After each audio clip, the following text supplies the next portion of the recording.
लेखी स्वरूपात, व्हिडिओ स्वरूपात सर्व काही पुरावे दिलेत की त्यांनी कसं उद्घाटनपर भाषण केलं आहे, त्याचे पण लिंक दिल्यात.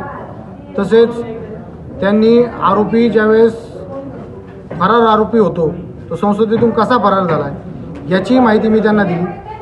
आरोपीचे आणि एजंटचे व्हॉट्सअप चॅट बी त्यांच्यापाशी सबमिट केलेले आहेत.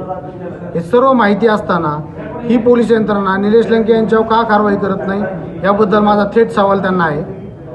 तसेच यातील एकही आरोपी सुटला नाही पाहिजे आणि जे लोकांचे जबाब घेतले जातात ह्या जबाबाच्या प्रती त्या लोकांना दिल्या गेल्या पाहिजे.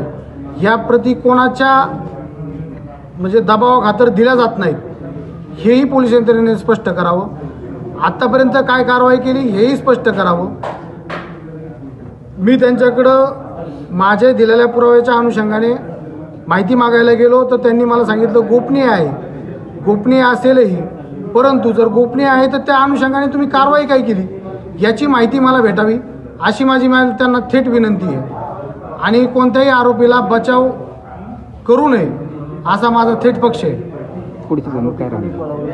आरोपींना निलेश लंके दडवत आहेत. आरोपी संसदेतून फरार आहे. 5 ऑगस्टला संसदेत दिसला. त्याने 5 ऑगस्टलाच जामीन अर्ज कोर्टामध्ये ठेवला.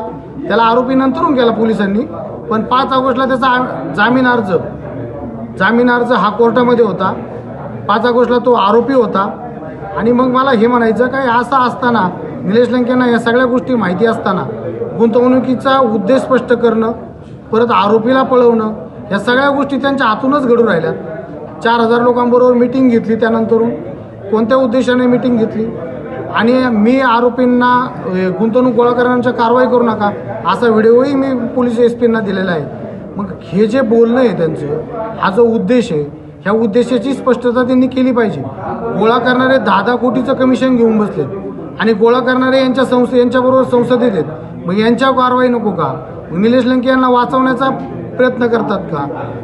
म्हणजे ह्या गुंतवणूकदारांना हे गोळा करणाऱ्यांना वाचवण्याचा ते प्रयत्न करतात असं माझं स्पष्ट मत आहे.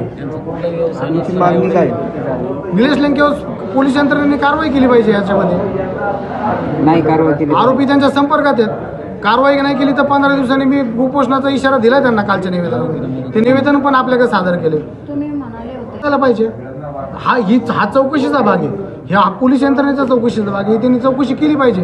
ही मागणी नाही. माझ्या प्रत्येक निवेदनाचं पुराव्याचे प्रत्येक माहिती मी माननीय नामदार देवेंद्र फडणवीस साहेब यांच्याकडे पाठवलेली आहे. प्रत्येक माहिती मी गृह खात्याच्या पोलीस महासंचालक यांच्याकडे पाठवलेली आहे. माननीय गृहमंत्री अमित शहा यांच्याकडे पाठवलेली आहे. त्या दृष्टीने मी फॉलोअपही घेत आहे. परंतु जी स्थानिक पोलीस यंत्रणा आहे तिची जी कारवाई आहे, आता मी एका आरोपीचं तुम्हाला नाही अजून त्याबद्दल काही मी फॉलोअप घेतलेला नाही त्यांचा. त्याबद्दल काय मी पत्रावर आम्ही पूर्णपणे करतोय, त्याबद्दल काही फॉलोअप घेतलेला नाही.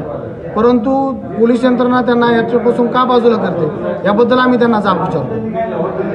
संशयास्पद पोलिसांची भूमिका आहे असं मला वाटतं. 100% संशयास्पद भूमिका आहे. अहिल्यानगर SP-चा माझा तर अंदाज येते तेच त्यांना पाठीशी घालत आहेत. खासदार निलेश लंके यांना अहिल्यानगर पोलीस अधीक्षक हे पाठीशी घालत आहे. मी हे सर्व पुरावे थेट पोलीस अधीक्षकांना सादर केलेले आहेत आणि माझी स्पष्ट पुराव्याबद्दल माझी खात्री आहे आणि माझे पुरावे हे स्पष्टपणे आहेत. जर मी दोषी असेल तर माझ्यावर त्यांनी कारवाई करावी, परंतु लंके दोषी आहेत हे पाहून त्यांनी त्यांच्यावर कारवाई करावी अशी माझी त्यांना विनंती आहे. माझ्याकडे असा स्पष्ट व्हॉट्सअप मेसेज आहे एजंटचा की अमित शहांशी भेट झाली, आम्ही अमित शहांशी भेट घेणार आहोत. 27 जुलैचा मेसेज आहे. त्याच्यानंतर निलेश लंकेने आत्ता भेट, हे सगळं पूर्वनियोजित आहे. हा पोलीस यंत्रणेवर दबाव आणण्यासाठी चाललेला खेळ आहे त्यांचा.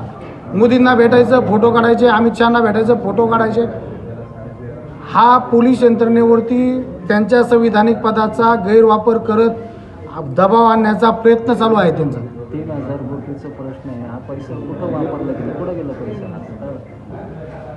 3000 कोटींचा हा वेगवेगळ्या एजंट, वेगवेगळ्या डायरेक्टर लोकांनी डिवाईड करून हा फॉरेन कंट्रीमध्ये पाठवलेला आहे. काही शेअर मार्केटमध्ये जी वेगवेगळ्या ठिकाणी गुंतवणूक आहे त्याच्यामध्ये मला वाटतं काहीतरी 150 कोटीच्या आसपास अहिल्यानगर पोलीस यंत्रणेने जप्त केलेत, काही प्रॉपर्टी घेतल्यात, काही प्रॉपर्टी सिलिंग चालू आहे. त्यांच्याकडे 4 व्हीलर आहे. 150 कोटीच्या आसपास काहीतरी रक्कम जप्त झाली. त्यांनी अकाउंट सील केलेत ना. त्यांचा अशाच बातम्यांचा आढावा घेण्यासाठी आजच आपल्या YouTube चॅनलला सबस्क्राईब करा. बातमी आवडल्यास लाईक करा आणि इतरांपर्यंत शेअर करा.